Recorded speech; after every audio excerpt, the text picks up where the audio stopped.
سلام قدرمنو کتونکو وخت مو په خیر. نن دونی چې د 1999 کال د کپ څلورم او د 2021 کال د فبرورۍ له 22 نیټې سره برابره ده.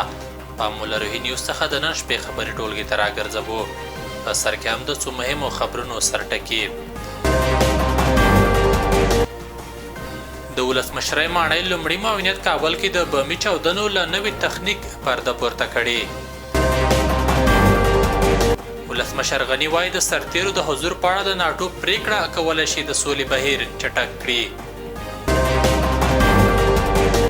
کورنیو چارو وزارت خپل 106 کارمندان د فساد په تور له دندو ګوښه کړي. او پاکستان د لوږې له بحران سره مخ دی. اوس هم بشپړ خبرونه. د ولسمشرۍ ماڼۍ لومړي معاونیت کابل کې د بمي چاودنو له نوي تخنیک پرده پورته کړي. د ولسمشرۍ ماڼۍ لومړي معاونیت وایي چې کابل کې وروستۍ چاودنې په سړکونو کې د ځانګړي تخنیک له لارې د بمونو د ځای پر ځای کېدو له امله کیږي. د یاد ریاست په وینا چې طالبان د سړکونو پر سر د خپلو ولاړو موټرو څخه په ګټې د یو ماشین په وسیله چې له پاکستان راوړی د بمي چاودنو لپاره سوري جوړوي او له همدې لارې په یادو ځایونو کې بمونه ځای پر ځای کوي. په همدې موخه خپره شوې خبرپاڼه کې ویل شوي چې د کابل د تیرې ورځې برکې څلور لارې چاودنه هم له همدې تخنیک په ګټې ترسره شوې ده. د ولسمشرۍ ماڼۍ لومړي معاونیت د کابل پولیسو ته امر کړی چې په دې برخه کې د جدي پلټنې پیل کړي او د تلاشۍ په چاک پینټونو کې د یادې آلې د پیدا کېدو لپاره له پوره احتیاط کار واخلي. ولسمشر غني وایي د سرتیرو د حضور په اړه د ناټو پریکړه کولی شي د سولې بهیر چټک کړي. تازه ولسمشر غني په خپلو څرګندونو کې ویلي ضرور ده چې د یو سیاسي حل لپاره ناټو په افغانستان کې خپلو پریکړو ته دقیقه واوسي. د په وینا د سرتیرو د پاتې کېدو پریکړه کول به د دې سبب شي چې طالبان د سولې بهیر چټک کړي او په دې توګه په افغانستان کې 40 کلنه جګړه ختمه کړل شي. نوموړي دا څرګندونې په خپله تازه مرکه کې کړې خو دا یې نه دي ویلي چې په افغانستان کې څومره سرتیرو ته اړتیا ده. خو وایي دا کچه باید د جګړې په شدت پورې وتړل شي. د یو ځل بیا د افغان حکومت لخوا د سولې ته چمتووالي ډاډ ورکړی دی. کورنیو چارو وزارت خپل 106 کارمندان د فساد په تور له دندو ګوښه کړي. کورنیو چارو وزارت ویلي دي چې 106 کارمندان یې د فساد کولو او فساد کې د لاس لرلو په تور له دندو ګوښه او دوسیې قضایي ادارو ته سپارل شوي دي. د 106 کارمندانو له ډلې 115 د لویو لارو کارکوونکي او 50 تنه د کابل د ترافیکو مدیریت کارمندان دي. وزارت ویلي دي چې له څېړنو وروسته به پر یادو کسانو قانون پلی شي. د کورنیو چارو وزارت ستر امنیتي مرستیال عبدالصبور قانی ویلي دي چې د خلکو شکایتونو او استخباراتي معلومات پر بنسټ یاد کسان ګوښه شوي او ژر به یې پر ځای د پولیسو اکاډمي فارغ شوي کسان په دندو وګمارل شي. افغان حکومت ولسي جرګې ته نوي نومان وزیران ورپېژني. د ولسمشرۍ ماڼۍ د چارو اداره وایي چې د ولسي جرګې لخوا د رد شوي وزیرانو پر ځای به ژر نوي نومان وزیران یادې جرګې ته ور وپېژني. د ولسمشرۍ ماڼۍ د چارو اداره داسې مهال ولسي جرګې ته د نویو نومان وزیرانو د ورپېژندلو خبره کوي چې د دې جرګې لخوا د پوهنې، ښځو چارو، کلیو پراختیا، اطلاعات او کلتور وزارتونو او د مرکزي بانک مشر ته د باور رای د نه ورکولو نږدې 15 میاشتې پوره کیږي. د یادې ادارې مشر فضل محمود فضلي پرون ملت ته د حساب ورکولو په پروګرام کې که څه هم ټاکلې موده یاده نه کړه خو په وینا یې چې حکومت د ولسي جرګې پریکړو ته درناوی لري او د دې جرګې هره پر ځای غوښتنه چې د افغان حکومت د تخنیکي اجراتو سره په ټکر کې نه وي دوی ته د منلو ده. افغان حکومت داسې مهال ولسي جرګې ته د نویو نومان وزیرانو د ورپېژندلو خبره کوي چې ولسي جرګې په وار وار وزارتونو ته د نویو څیرو د ورپېژندو او د سرپرستۍ د پای ته رسیدو غوښتنه کړې. عبدالله وایي د مصالحې عالي شورا یوازې د سولې برخه کې کار کوي. حکومت سره په ټکر کې موازي ادارې نه دي جوړې کړې.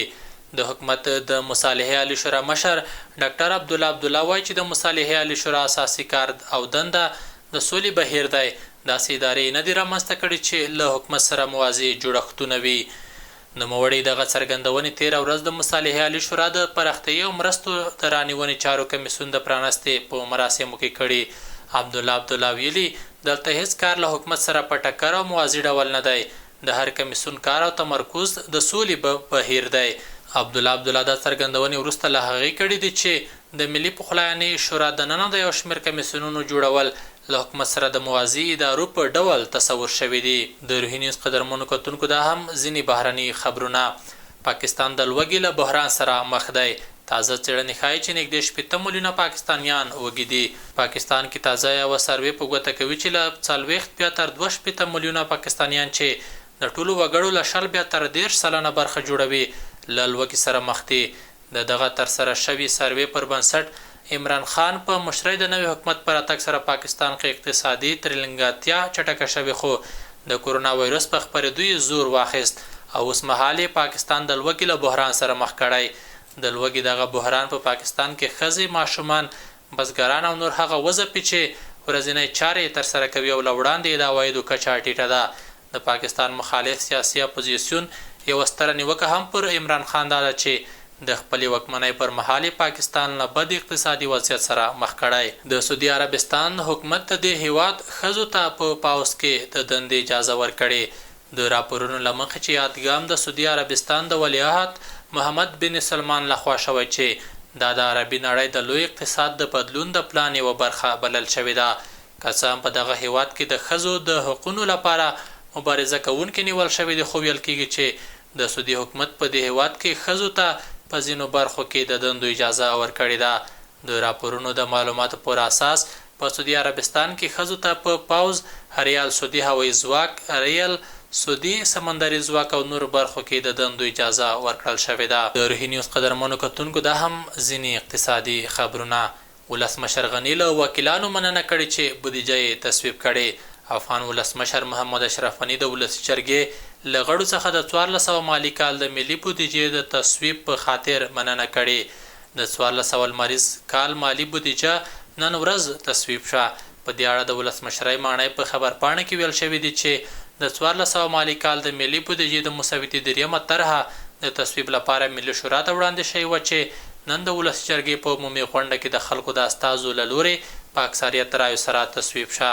د افغانستان اسلامي جمهوریت جمهور رئیس د ولسي جرګې غړو د دې تصمیم چې بودیجه یې د هیواد ملي ګټو ته په کتو تصویب کړه ستاینه وکړه او هغه یې پر وخت د افغانستان اسلامي جمهوري دولت د پلانونو او برنامو په ځانګړي ډول په ټول هیواد کې د انکشافي پروژو د تطبیق لپاره مهمه وبلله. د ولسي جرګې غړو بودیجه 2 ځلې رد کړې وه او په کې د سمونو غوښتنه کوله، خو بیا حکومت ویل چې یو شمېر وکیلان د شخصي غوښتنو او سوداګریزو تړونونو پر اساس بودیجه نه تصویبوي. او د نن شپې وروستی خبر مو دا چې د ګلفورډ 2021 میلادي کال نړیوال نندارتون کې 28 افغانو کمپنیو ګډون کړی.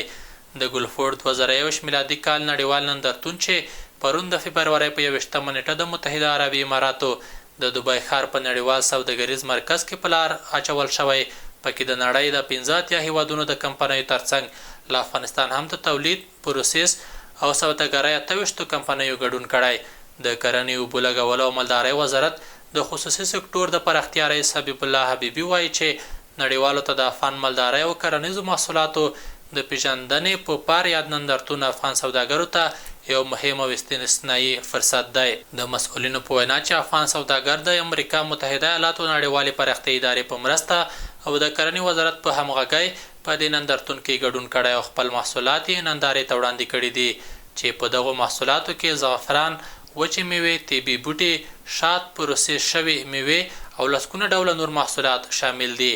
د ګلفورډ نړیوال نندارتون د نړۍ په کچه د خوړو په برخه کې له سترو نندارتونونو څخه دی چې د نړۍ د څه باندې 15 هیوادونو سوداګر له خپلو محصولاتو سره پکې ګډون کوي. د روهي نیوز قدرمنو کتونکو دا وله روهي نیوز د نن شپې خبرې ټولګه.